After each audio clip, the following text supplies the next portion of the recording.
মধ্যে প্রত্যেকটা মানুষ এতটা রাগ হয়ে আছে, এতটা অস্থির হয়ে আছে যে কোনো একটা জায়গাতে যদি সামান্যতম একটু স্পর্শ লাগে মুহূর্তের মধ্যে বারুদের মতো চারিদিক থেকে ছড়িয়ে পড়বে। যে দিন ২৪টা ঘন্টার মধ্যে অন্তত ২৪,০০০ অকারেন্স ঘটছে বাংলাদেশে। আপনি শুধু নির্বাচনের তফসিলটা ঘোষণা করতে বলেন, সেটা জাতীয় নির্বাচন হোক অথবা গণভোট হোক, করার পরে জনগণকে ছেড়ে দেন, দেখেন কী অবস্থা হয়। এখন এই সরকার শুধুমাত্র মিষ্টি কথা বলে, হেসে আর বিভিন্ন রকম গল্প বানিয়ে যে কথাগুলো বলছেন, কিন্তু এর কাউন্টারে সেক্রেটারিয়েটে কি হচ্ছে, যে প্রসঙ্গটা আছে, বিনয়ের সঙ্গে আমি দ্বিমত পোষণ করি, ভিন্নমত পোষণ করি এই কারণে যে রাজনীতি মান্না ভাইরা যেভাবে দেখেন, তো তার যে রাজনীতির শিক্ষা, ধী শক্তি, তার যে ফিলসফি, তার সঙ্গে সঙ্গে তার ব্যক্তিগত অ্যাচিভমেন্ট, আচার আচরণ, শিক্ষা দীক্ষা সব কিছুর একটা মিক্সড হওয়ার ফলেই তিনি একজন শান্তিপ্রিয় মানুষ, নেগোশিয়েবল এবং সব কিছু পজিটিভ। রাজনীতিতে তো সেই সহিষ্ণুতাই থাকবার কথা। নট লাইক দ্যাট, সবার জন্য না। এখানে দেখা যাচ্ছে চারু মজুমদার, সেও যে রাজনীতি করছে সেটাও রাজনীতি, আবার যে আইয়ুব খান যে রাজনীতি করেছেন, মার্শাল্লাহের রাজনীতি, সেটাও রাজনীতি, আবার গান্ধী যেটা করেছেন সেটাও রাজনীতি। আর মান্না ভাইদের মধ্যে হলে কি, এখন দেখেন যদি জাসদি সব পারতো তাহলে তো বাসদের দরকার হতো না, আর বাসদি যদি সব পারতো তাহলে তো নাগরিক ঐক্যের দরকার হতো না। তো উনি ওনার নিজস্ব যে পজিটিভ চিন্তা চেতনা, ওনার বিশ্বাস, তারপরে দ্বিতীয়ত হলো যে ডক্টর মোহাম্মদ ইউনূস সরাসরি তার শিক্ষক, একেবারে সরাসরি ডাইরেক্ট তার শিক্ষক, তো ফলে তার প্রতি তার একটা অসাধারণ শ্রদ্ধাবোধ সেখানে কাজ করবে, এটা স্বাভাবিক। দ্বিতীয়ত হলো যে কিন্তু আমি দুঃখিত যে মাঝখানে যুক্ত করছি, কিন্তু তিনি যেটা বলেছেন যে নেতিবাচকতা দিয়ে তো কিছু হবে না, ইতিবাচকতা তো রাখতে হবে। সবসময় ইতিবাচক দিয়ে সব জিনিস হয় না, কখনো কখনো নেতিবাচক জিনিস দেওয়া হয়। আপনি মনে করেন যে সাপের বিষ নামাবেন, তো সাপের বিষ নামানোর জন্য আপনাকে যে ইনজেকশন পুশ করতে হবে, ওটা আরও হাই পাওয়ারের সাপের বিষ, ভেনডম লাগবে, এছাড়া আপনি ভেনম লাগবে হবে না।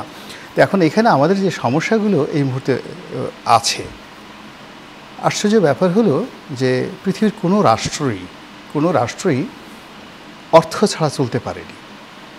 শ্রীলঙ্কার কথা উনি বললেন, এখানে শ্রীলঙ্কার দুটো ব্যাপার আছে, শ্রীলঙ্কা এবং পাকিস্তান এখনও রাষ্ট্র হিসেবে দুটো রাষ্ট্রই, শ্রীলঙ্কা দেউলিয়া হয়ে গিয়েছিল, আর পাকিস্তান এখন বলতে গেলে দেউলিয়া রাষ্ট্র হিসেবে। ইভেন পৃথিবীর সবচেয়ে দরিদ্র এবং সবচেয়ে ঋণগ্রস্ত রাষ্ট্রের নাম কিন্তু আমেরিকা। কিন্তু যদি পাবলিক প্রপার্টির কথা ধরেন, মানে জনগণের সচ্ছলতা ধরেন, সেখানে শ্রীলঙ্কার যে পার ক্যাপিটা ইনকাম বা জনগণের হাতে যে টাকা, ওটা সবসময় বাংলাদেশের চেয়ে বেশি ছিল।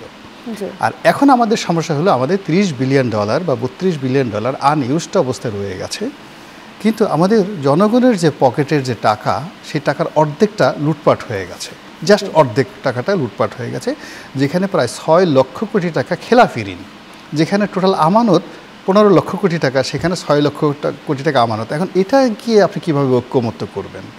মানে কোনো অবস্থাতে আপনি টাকা ছাপিয়ে কয়দিন চলবেন, কয়দিন বেতন দেবেন, কীভাবে ভাতা চালাবেন, এই জিনিসগুলো এখন যারা আছে তারা সেই কগনিজেন্সে নেয়নি।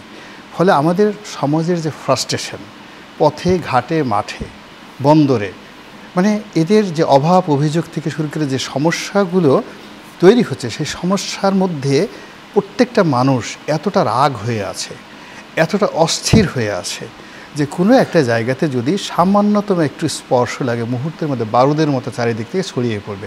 যে ঘটনাটা শেখ হাসিনার ক্ষেত্রে ঘটেছিল, তার কি হলো, তার অর্থনৈতিক অবস্থা ভালো ছিল, সব কিছু ভালো ছিল যতদিন ছিলেন, কিন্তু তার এবং তার সরকারের প্রতি বিরক্তি এমন পর্যায়ে ছিল যে পুরোটা জিনিস তিনি শুধু ডান্ডা দিয়ে সব কিছু ঠান্ডা করার চেষ্টা করেছেন। আর এখন এই সরকার শুধুমাত্র মিষ্টি কথা বলে, হেসে আর বিভিন্ন রকম গল্প বানিয়ে যে কথাগুলো বলছেন, কিন্তু এর কাউন্টারে সেক্রেটারিয়েটে কি হচ্ছে, ক্যান্টনমেন্টে কি হচ্ছে, ব্যাংক পাড়ায় কি হচ্ছে, বাংলাদেশ ব্যাংকে কি হচ্ছে, কেন জীবনে কোনোদিন, যেদিন বাংলাদেশ ব্যাংকের ডেপুটি গভর্নরকে যখন বাংলাদেশ স্বাধীন শুরু হলো তখন একটা জয়েন্ট সেক্রেটারি পদ ছিল। আপনার পাকিস্তান জমানাতে আইজি, ইন্সপেক্টর জেনারেল অফ পুলিশের পদটা ছিল একজন জয়েন্ট সেক্রেটারির পদ, কেন এখন আইজিকে একজন জেনারেল বানাতে হবে? কেন বাংলাদেশ ব্যাংকের গভর্নরকে মন্ত্রী পদমর্যাদা দিতে হবে? Something happen. যখনই আপনি কাউকে দিয়ে কোনো আনডিউ কাজ করাতে চাচ্ছেন, সে তার জীবনের ঝুঁকিরে যে কাজগুলো করছে, গিয়ে দেখেন যে এমন টাকা ছাপানো হচ্ছে, এমন কিছু করা হচ্ছে যেটা গভর্নরকে দিয়ে তাকে তার মান বাড়াতে হবে, অনৈতিক কাজ করা হবে। একই সেম অবস্থায় কিন্তু আগের যে 2 গভর্নরকে করা হয়েছিল, খুরশিদ আলম এবং বজলে করিমের সময়টাতে, এই জিনিসগুলো সামনে আসছে না। ফলে কি হলো, আমরা যেগুলো নিয়ে স্বপ্ন দেখছি, জুলাই সনদ, নির্বাচন, তারপর শেষে আমাদের যাকে বলা হয় ওই জাতীয় নির্বাচন, হানা ভোট, মানে এগুলোতে একটা প্রসেসে যাব, কিন্তু প্রত্যেকটা দিন 24টা ঘন্টার মধ্যে অন্তত 24,000 অকারেন্স ঘটছে বাংলাদেশে। আপনি শুধু নির্বাচনের তফসিলটা ঘোষণা করতে বলেন, সেটা জাতীয় নির্বাচন হোক অথবা গণভোট হোক, করার পরে জনগণকে ছেড়ে দেন, দেখেন কী অবস্থা হয়, কী অবস্থা হয়। ফলে এখানে মূল ব্যাপারটা হলো যে আমরা ট্রেনের বাইরে চলে গেছি, ট্রাকের বাইরে চলে গেছি, রেল লাইনের বাইরে চলে গেছি। সে তফসিল